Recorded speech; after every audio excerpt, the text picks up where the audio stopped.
Thank you everyone for your patience as we let people in from the waiting room. I'm going to go ahead and get us kicked off for our conversation today. This is our final session in our webinar series for fall 2025, which we've titled Character for, With, and in Community. I was joking with the panelists today, how many people will we have on the call based on how much grading is left to be done? And I, knowing myself, like to avoid grading at the end of the semester. So I was hoping for a big group today. So we'll see. Thank you all for joining us. Thank you for your presence with us this fall as we've done this webinar series. I have a few words of announcement, and then we'll jump into our conversation. So, by way of announcement, I want to extend, first of all, an invitation to you to join our ECI community. We'll put a link in the chat. We enjoy learning from and with you, and this is one of the primary ways we connect with you all. So please join. If you haven't already, invite your colleagues to join. We love to grow the community in that way. Second, I wanted to announce that our spring webinar series, full details will be in our December newsletter and on our website very soon. We'll have sessions focused on character and the arts, faculty development and character formation, athletics, building institutional cultures for character formation, and then a focused grantee spotlight like today's session. Many of these will be panel conversation with individuals from grantee institutions. And the way we're thinking about these is really as sessions focused on how to build communities of practice around these different areas like athletics or building an institutional culture for character formation.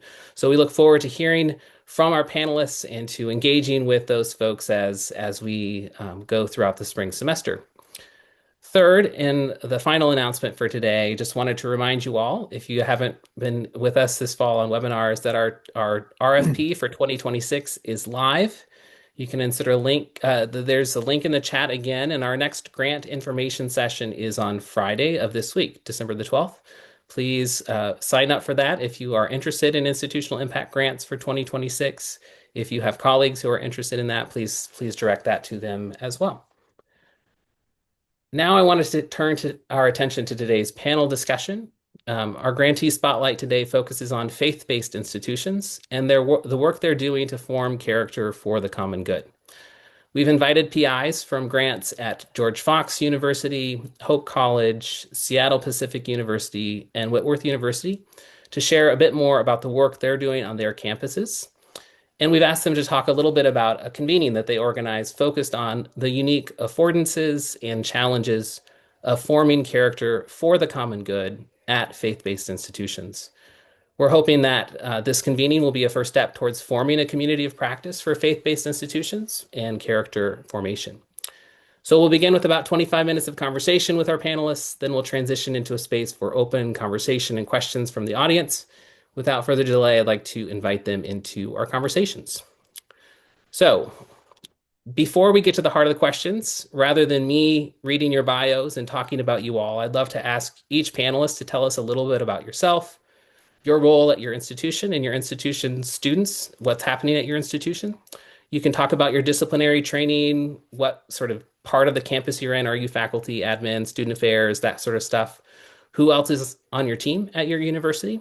And then maybe a snapshot about your college or university. What's the student profile? What's the size of the school? Any particular mission or vision? Those sorts of questions. So I'd like to first recognize Joseph Clair from George Fox University. Joseph, the floor is yours. Great. It's a delight to be here. Thank you so much. An honor to be part of this.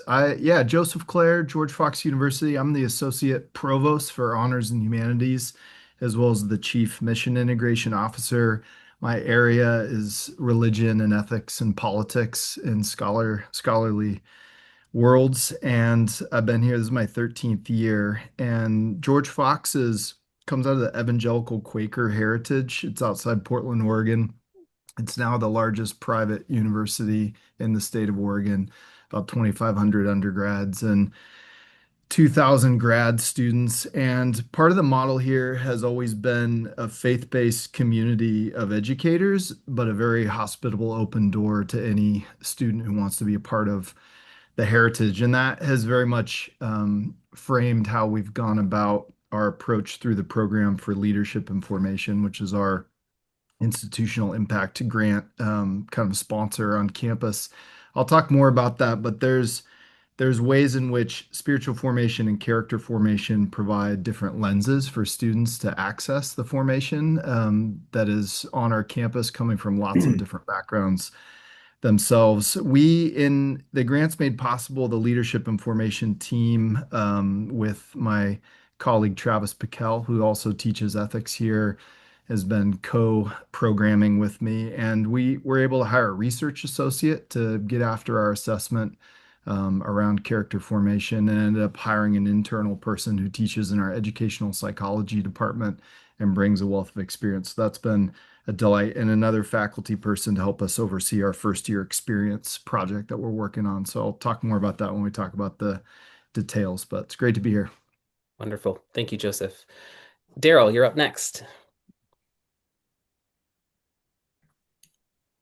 Great. Thank you all so much. So Daryl Van Tongeren, I'm a psychology professor and the director of the Frost Center for Social Science Research at Hope College. I'm a social psychologist by training, and a lot of my research has been on religion, meaning in life, and virtues.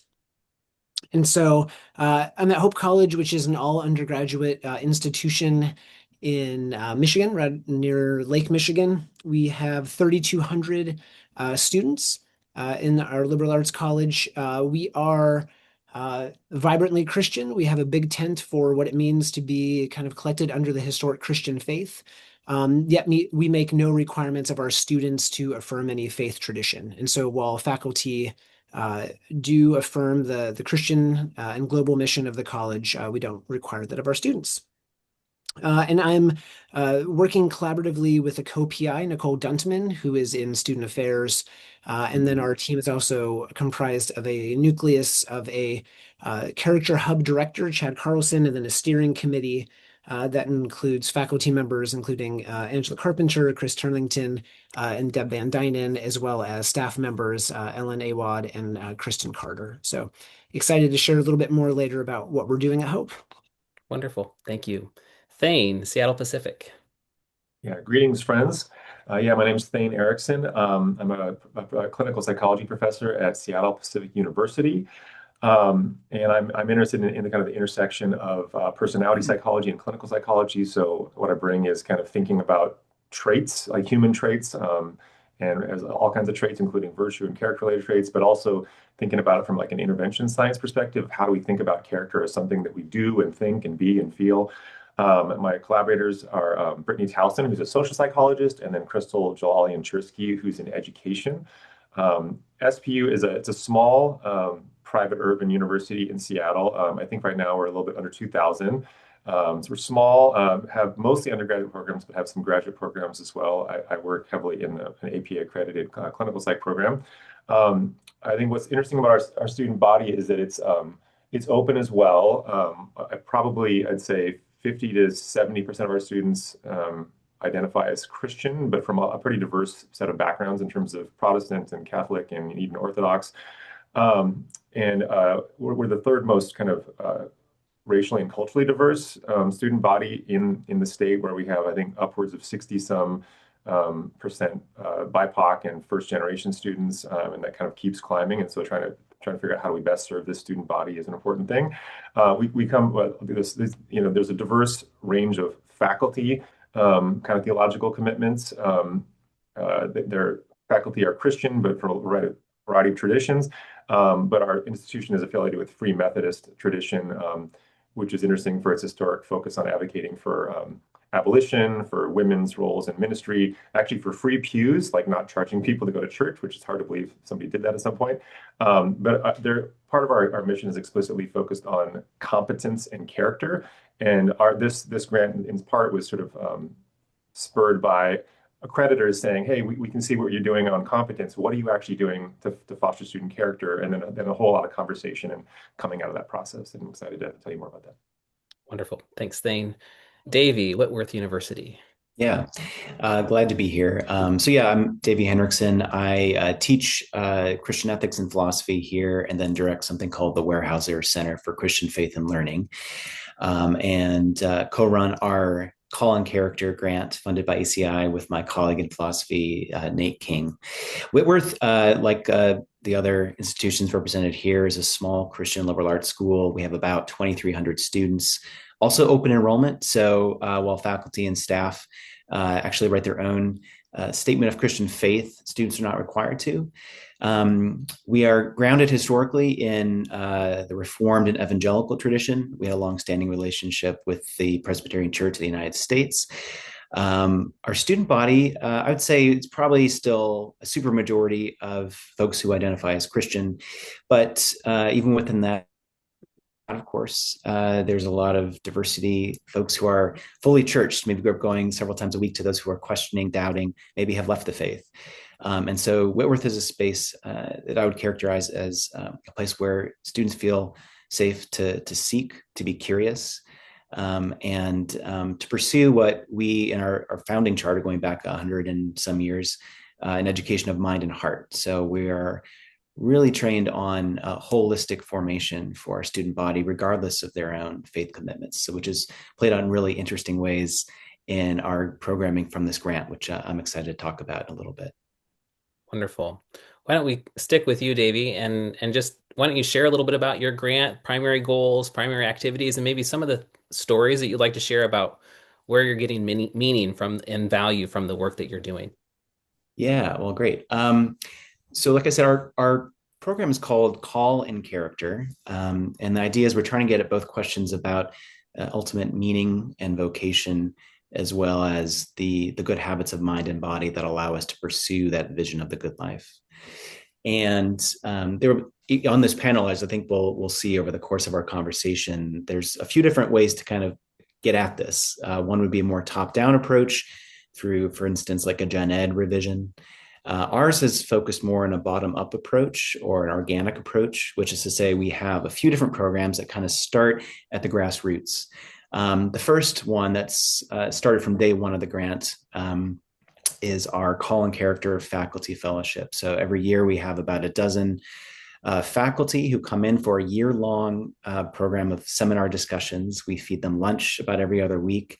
And my colleague Nate and I go through a discussion of various virtues: moral, intellectual, theological, questions about purpose and meaning, and really do an intensive pedagogical training for folks to kind of take back out into all of their disciplines. We have folks from across the university spectrum: health sciences, psychology, athletics, theology, English, etc. And it's a wonderfully interdisciplinary discussion.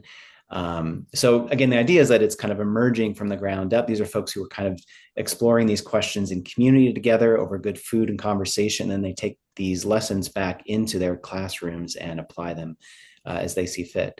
We also have a few other pieces where folks in this faculty cohort will present at something called Faculty Scholarship Forum, which is a program that my center runs. And this happens about 15, 16 times over the course of an academic year. So folks will share what they've been learning about character pedagogy or character research with the broader faculty. We also currently have a campus theme over the course of this year that might be extended into future years as well, called the Call in Character Campus Theme. So we have a series of other related programming that happens as well. The other main piece of our grant programming is a student-specific one. So again, in the same way that we're assuming that these faculty who are being trained in this fellowship are going to be applying character pedagogy in their classes and therefore reach, hopefully, the majority, if not all of the students at some point over their 4 years at Whitworth. We also have a cohort of about a dozen students each year who also come over to my house with my wife, who's also a professor here at Whitworth, and we host these students for about 3 to 4 hours on Sunday evenings, about 12, 13 times a year. And we go through readings and poetry, film viewings, book clubs. We have outings to the local symphony, to the local art museum.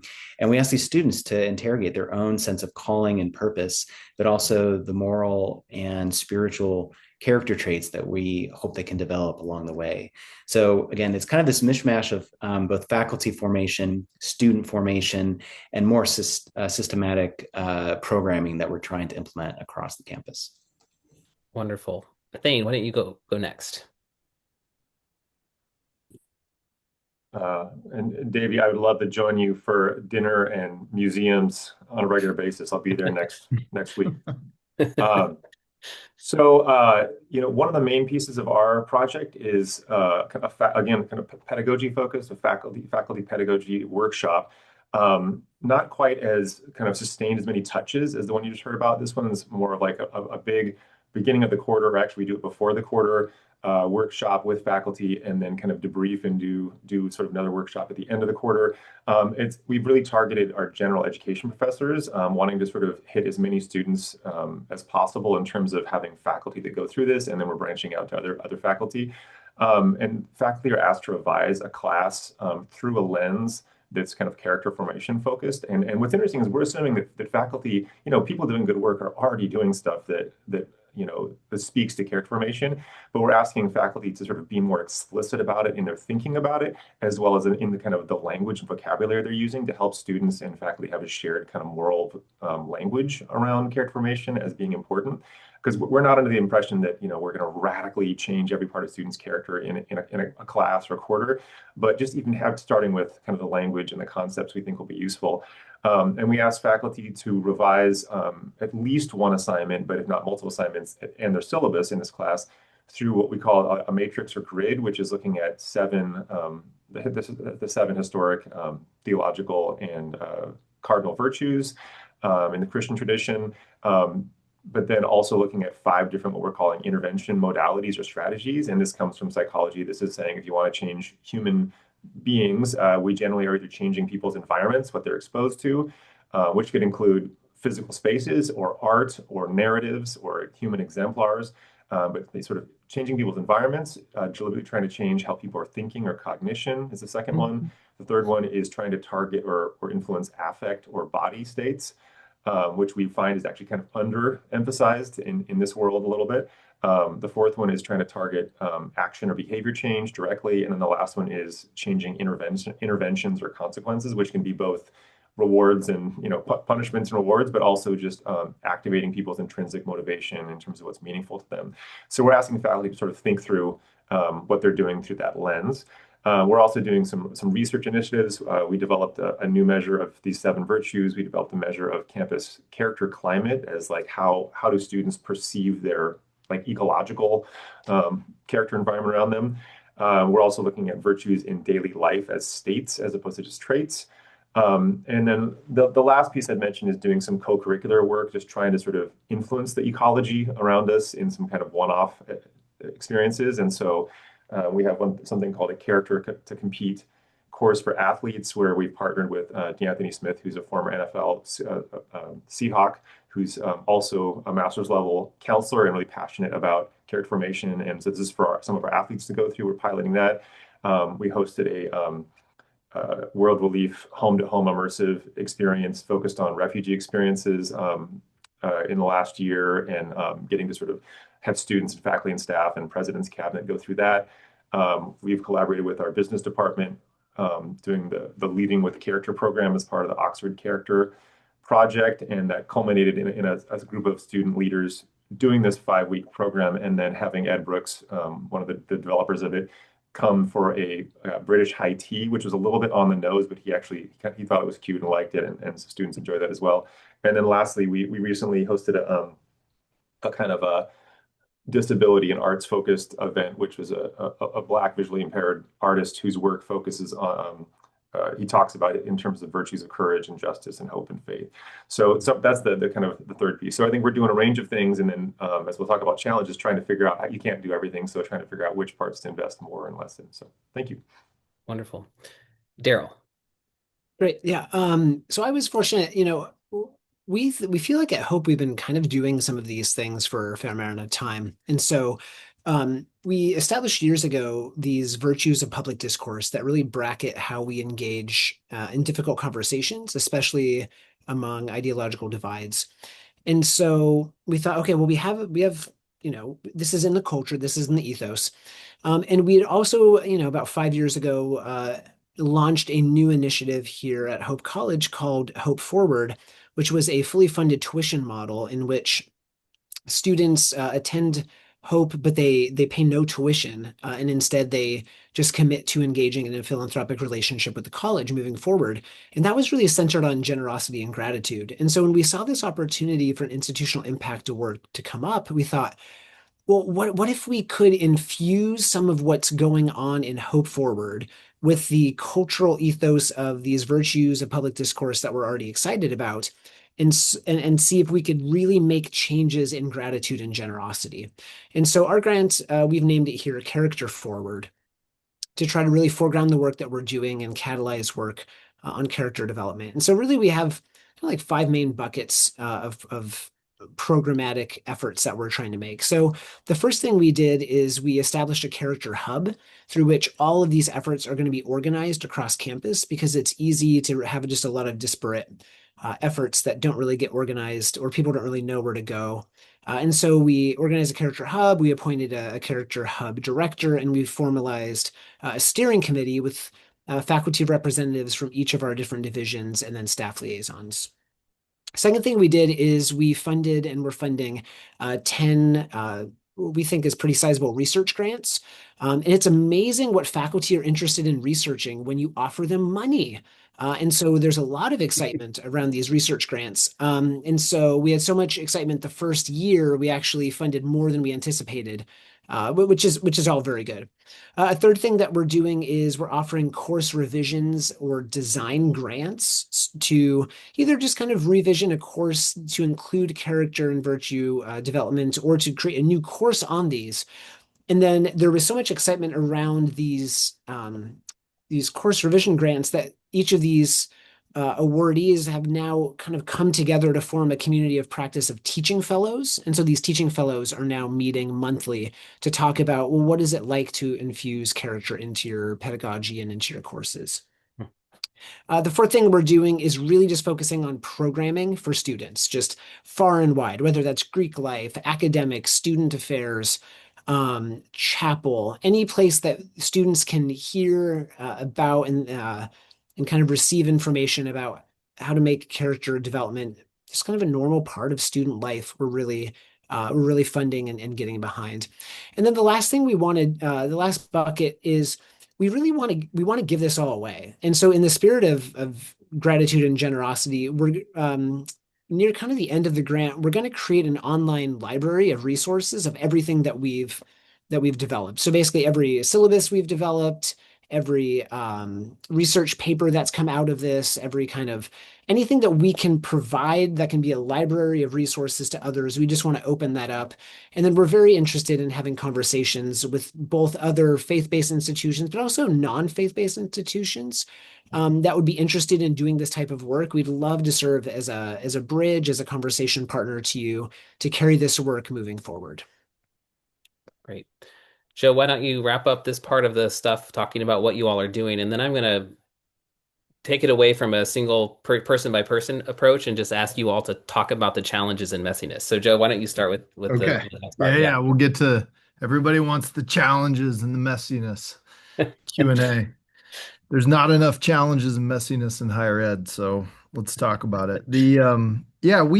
Fox is a place where there's 1,000 flowers of formation blooming, and it threatens like fragmentation and incoherence, even though it's all beautiful. So our football team has a set of virtues. The engineering program has a set of virtues. Like that's very character formation driven place. But it's like the dojo wall when you go into your martial arts class and there's all these virtues on the wall, which it can feel kind of overwhelming sometimes. And our grant was setting us up for what we called institutional coherence around a vision of formation. So we've done it in 3 stages. One, we got a formation work group, which was cross-campus leaders to meet every other week for the past year and a half. And that's like Dean of Nursing and Engineering, Athletics Director, VP of Student Life. So all the King's horses and Queen's horses, everybody's there. And we've stacked hands on a virtue-driven meditation and interpretation of our mission, which is to think with clarity and act with integrity, serve with passion. So we've focused on wisdom for sort of a Christian worldview, moral courage for character and neighbor love for serving in the vocations. And so wisdom, courage, and love have become the focal virtues. And that group decided to pilot um, a, a new way of onboarding freshmen into this vision of formation. So we're piloting a first year experience that's organized around those three virtues. And that happened this fall with a retreat and 8 meetings across this fall semester. It's gone really well. We're getting the data now to test how well it's gone, and we've been using Dr. Melton, who I see on this call, the toolkit for character virtue analysis, which has been really helpful to sort of have reference points. So we're very excited about that. And the point I think for us is just the dream that every student coming through our university would have a coherent vision of the formation of what we call the head, heart, and hands, not original to us, but that is more than the sum of the parts when they think about the core and then their engineering and then their football team and their senior service project. There has not yet been, I think, a complete picture of a virtue-driven picture of the person that they're being formed into in a Christ-centered way. So we're excited about that. We also have micro grants, which are sort of course revision or project grants for faculty and staff. We have a lecture series that has been sort of amplifying what we're doing by bringing guests to campus through the grant. We're also going to copy Davy's wonderful Call and Character faculty seminar this spring around mission integration to kind of go deeper with some key faculty across the university around the vision of mission and formation. So yeah, there's lots to celebrate. There are some challenge opportunities, chopportunities, as we call them around here. We'll leave it there. Great. Why don't we do this? I want to move into this next section. You guys, I think you've described the grants really well. I think you've described programming. I hope that those on the call are hearing some continuity across some of these grants, as well as some differences in terms of approach and emphasis and different types of work that goes on in institutional impact grants. I'd really love to hear more from all of you thinking about what's been meaningful, what's been challenging. Maybe it's the same thing that is both challenging and meaningful at the same time in your work. And I'd love to just open the floor for anybody who wants to jump in first, and then you all can even respond to each other in this space as well. So who would like to jump in first? I can give it a go. Because I think, some of the stuff that Joe's just describing in terms of trying to provide institutional coherence presents a challenge to a grant like ours, which is focused again more on the organic grassroots sort of formation happening. So the question that my colleague Nate and I have been wrestling with over the last year and a half has been, there's so much cool stuff we're doing. There's so many individual faculty who are in the fellowship, as well as the students in our Communio program who are getting this intensive deep dive into character pedagogy. But how do we sustain this institutionally in the long run, especially when if there's, a 3-year grant has a terminus, has an expiration date. So how do we make sure this has an afterlife should grant funding dry up? And so we've been thinking about that creatively, haven't come up with like a silver bullet solution, but we have along the way found other kind of fellow pilgrims who were doing or thinking about character formation, maybe not always explicitly in the same vocabulary that we were, but we're doing this stuff on the ground, who maybe we didn't write them into the initial grant proposal, but we've been able to kind of graft them in along the way. So one set of partnerships has been two colleagues of ours, one in theology, one in psychology, who have been piloting Whitworth's new first year course called Introduction to Human Flourishing. And so much like George Fox was doing from day one, we now have started partnering with them, even though they have their own thing going, to find ways that we can integrate our stuff in the Call and Character project with their, for instance, their faculty training for this first year course. We also, this is something that I should have known many years earlier in my career, but discovered just how deeply important student life side of things is, and how, in fact, 99% of the most important character formation is happening in res life halls at midnight when I'm fast asleep. And so we've been intentionally pursuing relationships with a lot of the leaders, both staff, but also student leaders on the student life side of things. And a series of really cool programs, not funded per se by the grant, but definitely in the character formation side of things that are going to be happening starting this spring. So we're going to have student forums on questions about the ethics of AI in character formation. We're going to have a conversation that I'll be having with one of my female colleagues in student life about the gendered aspects of friendship. It seems like male friendship is in peril these days. A lot of think pieces about that. So how do we talk about friendship in those spaces? Questions about theological and political difference also will be featured. So we've kind of identified sort of the lacunae in our programming, kind of backing into it. And we're now finding ways to find really thoughtful folks already on campus, already doing character work that we've been partnering with that weren't part of the initial proposal, but still helping us kind of piece together some of the holes in what we wanted to do. That's great. You've changed your percentage. I think earlier this fall, you told me it was 90% of the formation that happens in student affairs or student life. Now it's 99%. So that shows even more interest in that space. Yeah. Faculty are just irrelevant, it turns out. So I'll just chime in on that. Same learning by having our formation work group and learning about all that's going on in athletics and res life. And we this is kind of a twofold meditation. I think there's like organic bottom up kind of formation coherence you can achieve, and then there's top down, just like bam, here's the new vision, the three virtues, tattoo them on your forehead. And we're probably somewhere in the middle, the messy middle, which I think could be good from a long-term sustainability perspective. It requires a lot of like relational collegial kind of force to get people going in the same direction, but it might sustain itself. One of the challenges of not having total top-down influence was we really wanted the first year experience to be all 700 freshmen and to go away for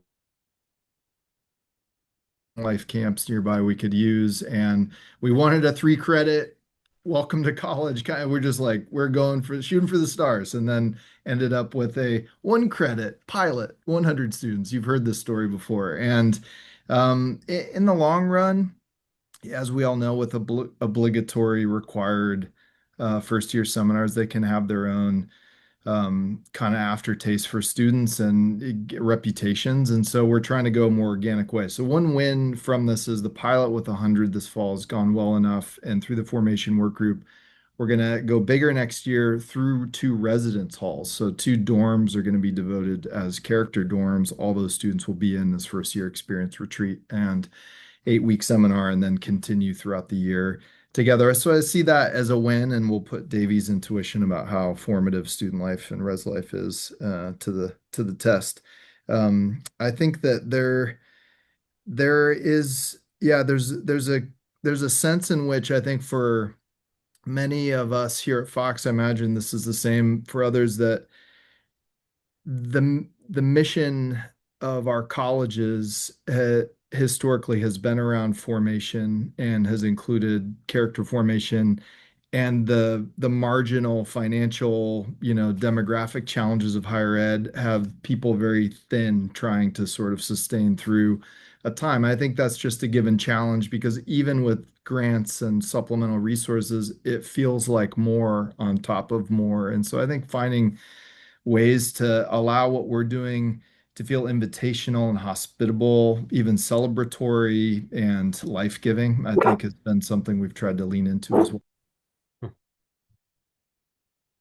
Daryl, Thane, you want to jump in? Yeah, I was kind of reflecting. We all sound like those candidates when they're like, "What's your weakness?" And they're like, "Oh, we work too hard. We care too much," because we're saying like, "Oh, we're having so much successes."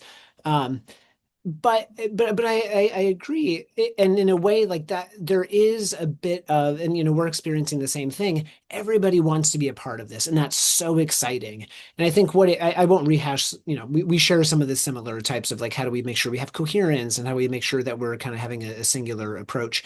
I think one other messiness that it introduces is, how do we assess well that what we're doing programmatically and institutionally is moving the needle? Right. And then also kind of, and so we have like an assessment strategy. We're assessing every semester, but then also getting stakeholders across campus to understand and buy into that assessment strategy. So they kind of understand what it is, when we're talking about character formation, character development, virtue formation. So it doesn't diffuse into like, well, everything is character development and formation, because then nothing becomes. And so I think part of the messiness is really getting clear around assessment to make the case that what we're doing is making a difference.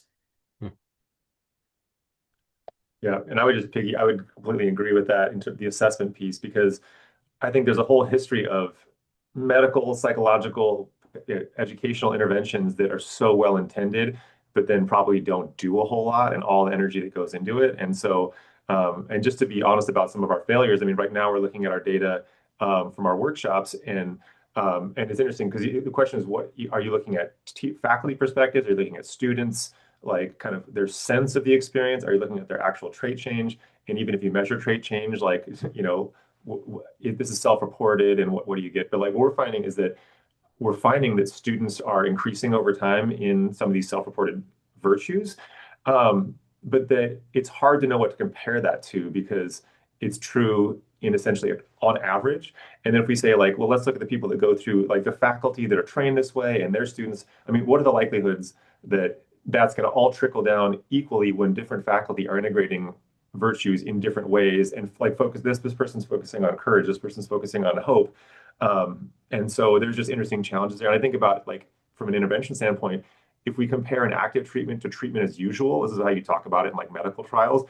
You never know what's actually even in treatment as usual. And so if people are already doing some of this work, like how do you guarantee faculty in your control condition aren't doing virtue related? I mean, that's where it's like not everything is virtue, but not nothing too. So that's one of the challenges that we're hitting. The other thing I would say is systems wide is just we heard about top down and bottom up, but like one example here is that we said, okay, we think these 7 virtues are important. They cover enough muscles. That's one way to frame it. And then we eventually, our administration was on board and supported it. But at some point, the conversation shifted to, oh, we're just going to cut it down to 3. And it didn't stop us from doing our work.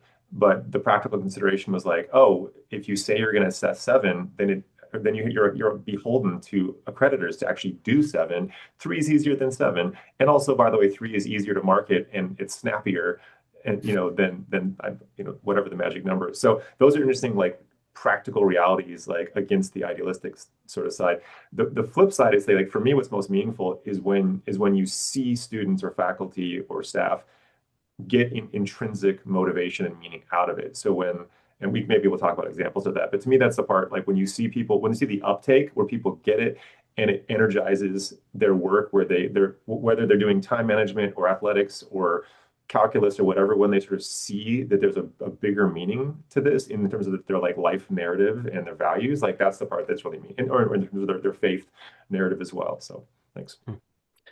So one of the things I thought was interesting about all of those things is those are every single challenge that you all have mentioned in this space, and the messiness of the work is something that happens not just at faith-based institutions, but it's happening across the landscape of higher ed at non-faith-based institutions, other institutions that don't have your peculiar missions or your specific missions and visions and faith commitments. So I think that's one thing I think that's interesting to think is like nothing came up in this space that was particular about the Christian traditions from which you sprang in this space. So I thought that was an interesting component of the answers.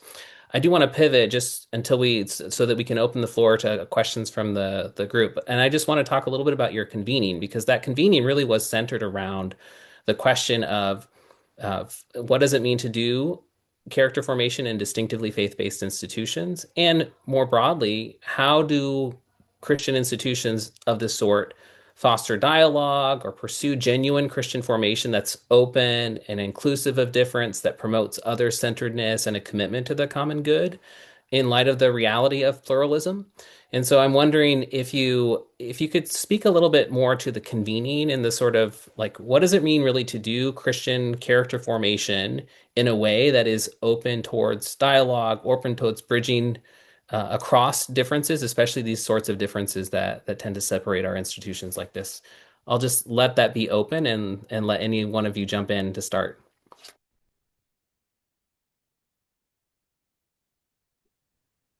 Davey, I vote for Davey. Well, okay, I will say something, but I want Joe to weigh in and say more about how all the thoughtfulness that went into the actual event itself. But I'll just say George Fox, the folks there are just amazing hosts. And it was such a life-giving experience. So we had this generous grant through ECI to have this regional convening, which was at George Fox, and Joe and Travis and many others were involved in that. And I will say I brought my colleague Nate, as well as those two other colleagues of ours who are running the first year program at Whitworth, and we all came away with so many new ideas. And I think there was just an immediate sense of trust and a common vision for what character-based higher ed can be.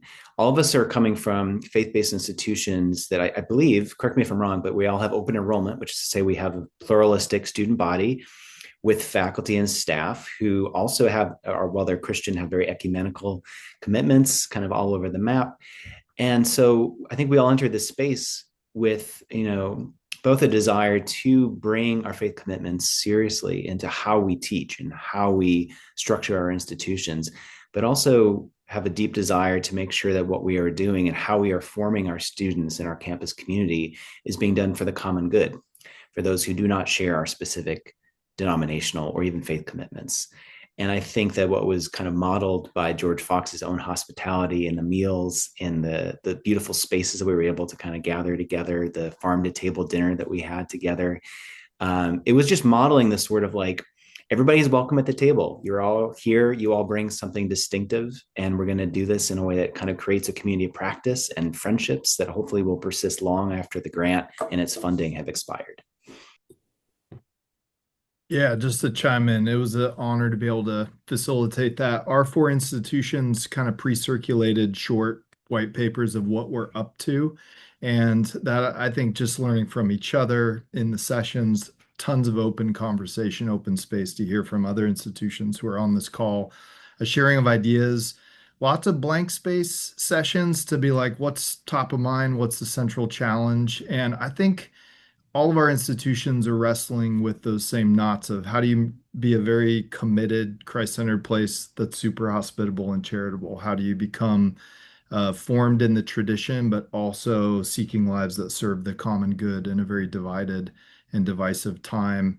How do we have rich traditions that advance our vocabulary and practices, but maybe give us blind spots in certain ways? And think about that. How do we think about what's distinctive in the tradition that even reframes character formation concepts like grace or failure or negative capability, just kind of unique traditional concepts that also have analogs outside of the tradition that might impact not only how you cultivate, but even how you assess character formation? What if, like, seeing a bad report of I feel less courageous at the end of the semester is a sign of success, given your overall picture? So that was just a delight. It felt like that was such an honor, and there need to be more of those kind of convened community of practice gatherings to really advance the work. So yeah, thanks to ECI and to everyone who participated.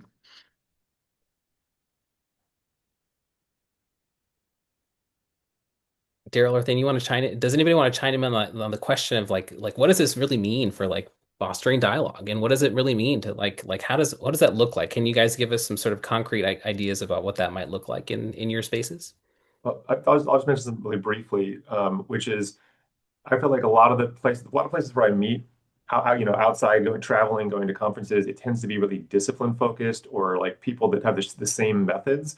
And to me, what was really meaningful is like getting to meet with people that have the same goal or vision, like pursuing the same thing, but with different methods, getting to interact with people from philosophy and theology and, that I'm not normally spending a lot of time with.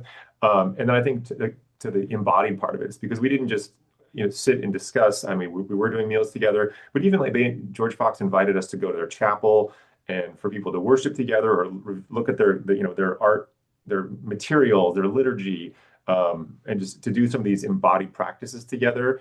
And there were even kind of like daily, I guess, what would you call them, like devotionals or something, readings and stuff that we all went through together, which is a little bit different than what I would typically do at other experiences. So to me, I think kind of like we've heard, there is a different like relational trust that's built there by getting to do that together. So it makes me wonder about like, if some of those embodied practices could be relevant to other communities as well. Yeah, and well, I was not able to go to the convening because my schedule wouldn't allow. Nicole and Chad went on behalf of Hope, and when they came back, we chatted, and they were so excited about what happened, and it really got us excited about like what could be next. And Aaron, towards your comment about like how do we engage pluralism? How do we engage people from who might not share the same ideological perspectives or viewpoints? And I think what it got us excited about was what David was saying was we'd all kind of previously come together to kind of share our vision for what we were kind of hoping, not only from this convening, but maybe for the next several years. And we had kind of come up with this model of like, if we could build together a network of faith-based institutions and then start broadening those out to more ideologically dissimilar or just kind of identity different institutions, and then start bridging to outstanding institutions that might not be anchored around a particular faith commitment. Because, I think a lot of the good work that might be done in faith-based institutions are centered around values that might be shared, but might be called different things or might be expressed in different ways in other institutions. And so finding commonalities, I think, requires care and thoughtfulness and consideration. But I think there's an appetite for that kind of across the board from people who are doing this character development work thoughtfully, but without a faith tradition, and those who are doing it within a faith tradition. And so, what it got us excited about is what could we do to kind of help facilitate some of those conversations to get more people on board for doing this important work. That's great. I really appreciate all of those thoughtful reflections from the four of you in this space. At this point, I want to open the floor to anyone in the broader who are participating in the webinar to ask questions. I'll monitor the chat. It might be easiest for any of you all to if you raise your hand so that I could see your hand, and we can go from there. But I want to make sure that I leave space for people among from the participants to ask questions that they might have at top of mind. So. The floor is open. And if no one asks, I've got 17 other questions that I've drafted that I'm happy to ask anyone there. So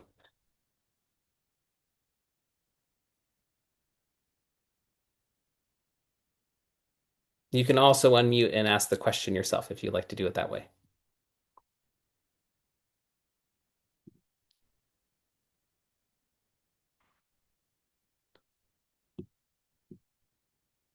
As you're collecting your thoughts, maybe does either Joseph or Davy or Thane have a response to Daryl's most recent comment about the sort of what does this look like moving forward?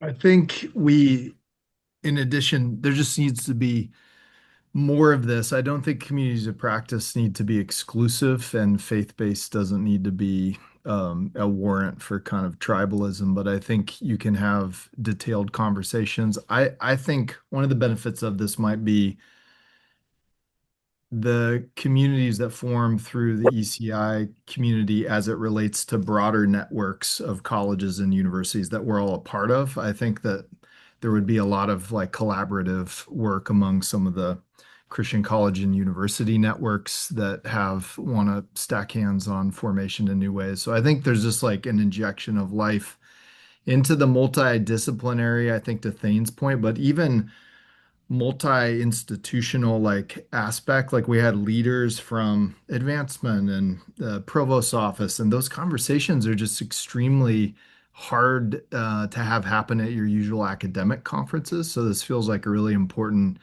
gathering of different institutional perspectives around the shared mission. There are some questions now coming into the chat, so I want to prioritize some of those here.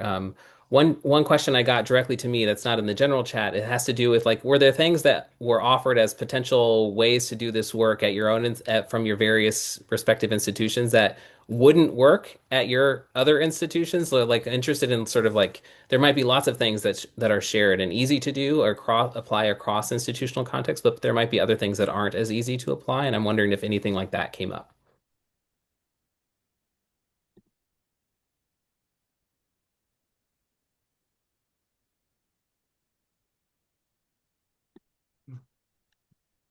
If not, no worries. No, I mean that's a good question. I mean, ours is centered a little bit around extending our pilot program around our tuition-free pilot project. Um, so if you too are at an institution that is piloting a tuition-free model, ours might be a good application. So I think that there are kind of baked in some institutional specific features that we didn't necessarily see as a drawback, but we saw as a opportunity for leverage, right? So to be able to kind of do something valuably and apply something broadly that we were seeing initial returns on in a very small population. That's good. Any other thoughts on this point? Well, I mean, it seems like the question of generalizability, and I'm sure there'll be unique some parts of this. So, all of us, there's parts that would and parts that wouldn't. In some ways, it makes me think of like Greg Mark's comment here, like how might this be fostered in a public education context or somewhere that's more focused on career prep or non-residential? And I think that's a great question. I mean, my hunch is it's still possible because at least the way we're thinking about it, right, is not that no one's doing character virtue work unless you name it, but that it's going all the time. And how do we give people lenses, glasses to see it and stoke it? And I guess too many mixed metaphors there. But I mean, we were even like re-examining, like I have a communication prof who we were re-examining her teaching around, public speaking and communication. And we were sort of like looking at this idea of when students in a group context roll their eyes because someone else is taking up too much floor time, that's actually really about justice. It's about like, does everyone have a voice? And how do we help students see that as a justice and fairness thing and they pay attention to that in an embodied way? And so like, I mean, you could be focusing on like very technical skills in like writing, public speaking, VOTEC, whatever, but how do you do it with character? My sense is that when it's done well, there's always competence and technical ability and character in how people are using and applying it in community. And so then how do we just help students believe that that language and that idea matters? So that's, for me, that's a challenge. If people think if they have aversion to these concepts, like my sense is like character is morally beautiful when you truly see it, when it's authentic. When you think it's just virtue signaling, then people get grossed out and they want to push away from it. So to me, that's the challenge is whatever context people are in, how do you help students and faculty see this? Like this is part of the work we do and it's meaningful and beautiful when it goes well. Mm-hmm.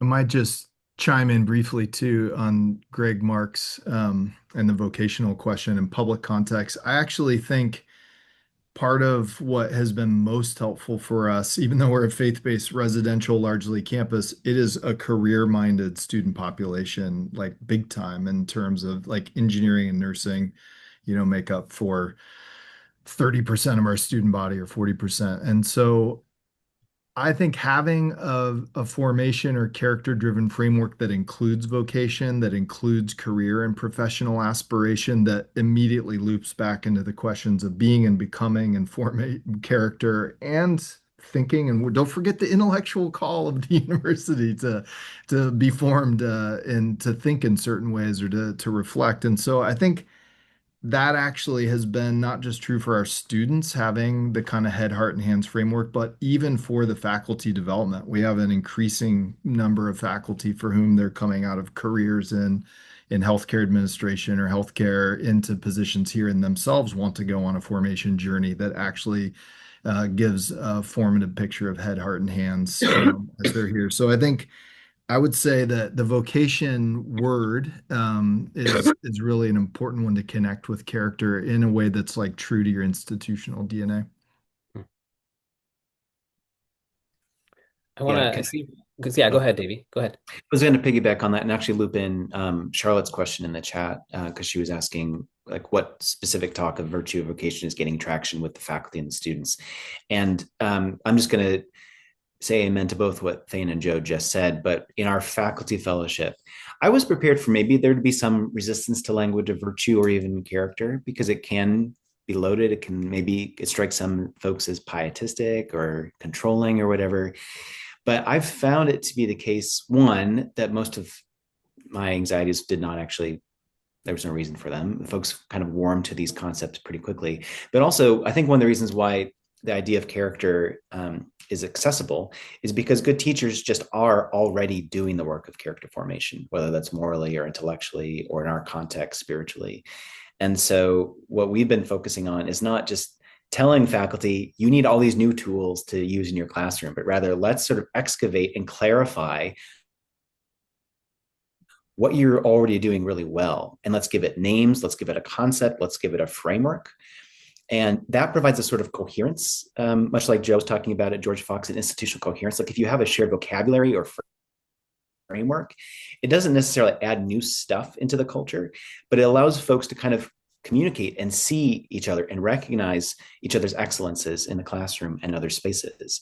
And likewise with the students, that vocational piece that we keep coming back to is so important because the students are being steeped in a culture, not just at Whitworth, but just broadly, that is very careerist, that is very utilitarian. And they're getting pressure on all sides to really just think about how they can monetize what they're doing. And there's nothing wrong. But I think that giving those students an intentional space in which to think about the intrinsic value of character and what it means to be an excellent person, an excellent citizen, an excellent churchgoer, whatever spaces they occupy, like they're receiving that as a gift because there's so many external pressures pushing them onward at a faster and faster pace to be pragmatic. That giving them a chance to just take some time to be self-reflective has been, I don't know, it's been one of the most life-giving pieces of this whole grant process for me at least. I notice we're coming close to the top of the hour, and I want to make sure Ross has had his hand up for a little bit. So I want to make sure I give Ross a chance to ask his question. This will sort of be the final question before I give you all the chances to sign off today. We will collect the questions that are in the chat, and I will forward them on to you all with the names so that if you want to reach out to those folks and engage with them about their questions, we can do that as well. So Ross, the floor is yours.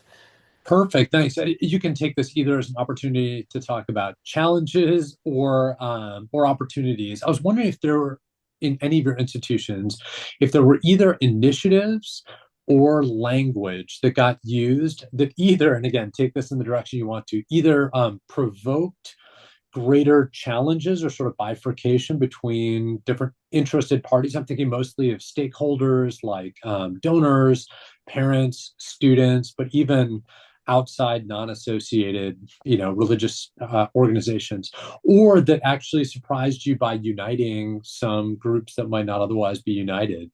Just kind of looking for both landmines but also especially opportunities. I think that maybe depending on your context and your institution, the word virtue can mean lots of different things, and people can kind of feel squirrely around virtue. Um, I haven't found that people don't want their students to have character. So I've usually felt like character seems pretty safe. Like it seems like a pretty safe place to land. And so like we were delighted, this was not expected, but we were delighted that features of our grant actually got included in our college's strategic plan.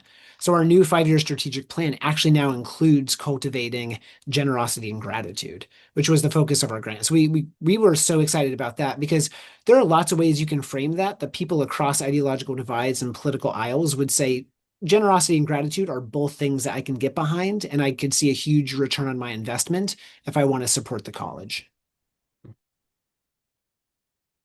Yeah, and I think and I'm not sure I have the answer. By the way, nice to see you, Ross.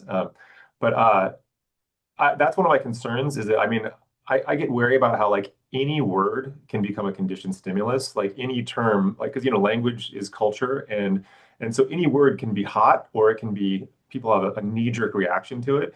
So I think that'll probably change over time. But how do we help people? But I think when people see examples of courage or humility or forgiveness, right, there's something morally beautiful about that often does transcend these divides. But I do get concerned that like camps will sort of latch onto the virtues, that the muscles that fit. Like, this is easy to say, but like, compassion lives on the left, and like, I don't know, courage lives on the right, whatever those things are. But that's why we try to really keep pushing this idea that all the virtues need each other. If you have compassion without courage, you got problems. If you got courage without compassion, you got, et cetera. And so in that sense, like every muscle is necessary, or like a lot of actually counterposed muscles are necessary. So how do we keep that narrative going of, in a fractured, politically divided world with students and really, like you said, with donors? In our school, we've had a lot of issues where donors will say, like, I'm going to stop giving unless you change this policy, or if you do change it, I'm going to change. And that's really hard to keep everyone happy. But can we sort of find some of these things that are worth doing across? It's an experiment. It's a great question because I think nothing we say will prevent that from happening, but is it something that brings? And I felt like in the classroom, when you get past the words to like live narratives, like seeing people doing this stuff in action and wanting to chase after it, that's the stuff where people forget about the more narrow tribal commitments. But that's a hunch. So we've hit the top of the hour, and I want to honor the time commitment that you all have given, both our panelists today as well as those who've participated. Like I said, we'll collect those questions. We'll forward them on to you all so that you can engage with them as and when you have time. Thank you so much for a really rich conversation about the good work happening across your institutions, about the challenges, the messiness, about the institutional structures that make it difficult to do this, that actually make it easier to do this. All this sort of things, keeping in the back of the mind, are great for us to hear and to think deeply about. And I love the idea of the work that we're all doing together as aiming towards the common good, regardless of the type of institution we're coming from. So thank you all for continuing to emphasize that. And again, thanks everyone. We'll see you the next time.